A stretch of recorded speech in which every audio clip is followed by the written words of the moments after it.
তোমার বল নাই।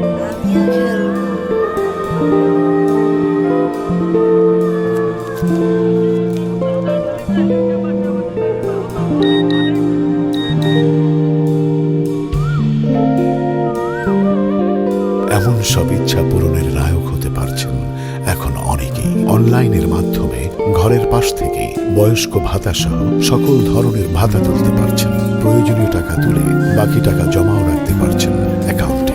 ডিজিটাল বাংলাদেশ, সম্ভাবনা এখন হাতের নাগালে। আর এ লক্ষ্যেই কাজ করে যাচ্ছে A2I ও UNDP।